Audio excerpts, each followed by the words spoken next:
आज की रात्रि को 12 बजे से वर्तमान में जारी 500 रुपए और 1000 रुपए के करेंसी नोट लीगल टेंडर नहीं रहेंगे।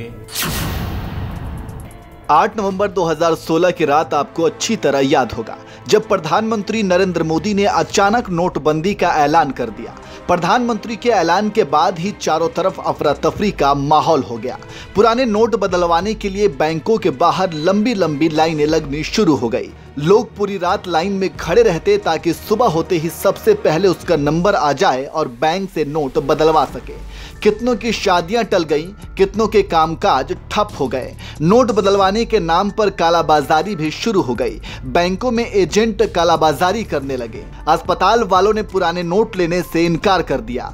कई मरीजों की अस्पताल में मौत भी हो गई तो कईयों की शादियां भी टूटी। लाइन में खड़े कई लोगों ने अपनी जान भी गंवाई। ये सब कुछ जनता ने सहा, क्योंकि परेशानी तो सिर्फ आम लोगों को हुई थी, किसी वीआईपी या फिर वीवीआईपी को नहीं। केंद्र सरकार के इस फैसले का कई लोगों ने विरोध किया तो कईयों ने समर्थन किया।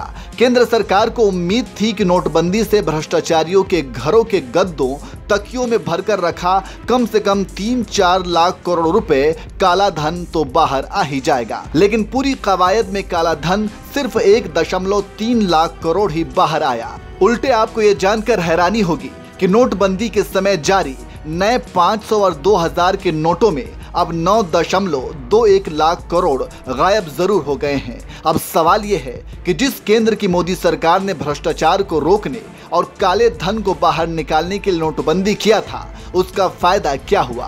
काला धन वापस तो नहीं आया, उल्टा काले धन में इजाफा तो जरूर हो गया। ऐसे में यह कहना ठीक ही होगा कि केंद्र सरकार की नोटबंदी का फैसला किसी भी तरह कारगर साबित नहीं हुआ, पूरी तरह से फेल रहा।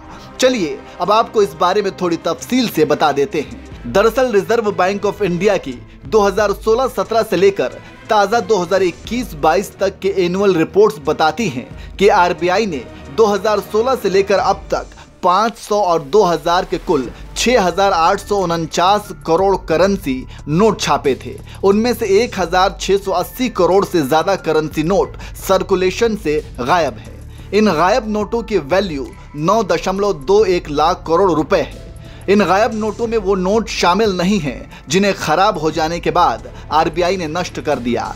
अधिकारी यह मानते हैं कि कालाधन जमा करने में सबसे ज्यादा इस्तेमाल बड़े डिनोमिनेशन यानी कि 500 और 2000 के नोटों का इस्तेमाल होता है। शायद इसी वजह से 2019 से 2000 के नोटों की छपाई ही बंद है, मगर 500 के नए डिजाइन के नोटों की छपाई 2016 के मुकाबले 76% बढ़ गई है। एक्सपर्ट्स मानते हैं कि घरों में इस तरह जमा कैश कुल काले धन का 2 से 3% ही होता है। ऐसे में स्विस बैंक में जमा भारतीयों के काले धन पर 2018 की एक रिपोर्ट इस बात की आशंका बढ़ा देती है कि सर्कुलेशन से गायब 9.21 लाख करोड़ की राशि ब्लैक मनी ही हो। इस रिपोर्ट के मुताबिक स्विस बैंक में भारतीयों का काला धन 300 लाख करोड़ है। इस राशि का 3% करीब 9 लाख करोड़ ही होता है। तो इस तरह से आप समझ सकते हैं कि नोटबंदी करके केंद्र सरकार द्वारा राष्ट्र हित का लॉलीपॉप देकर लोगों को कहा गया कि थोड़ी परेशानी उठा ले, कुछ दिनों बाद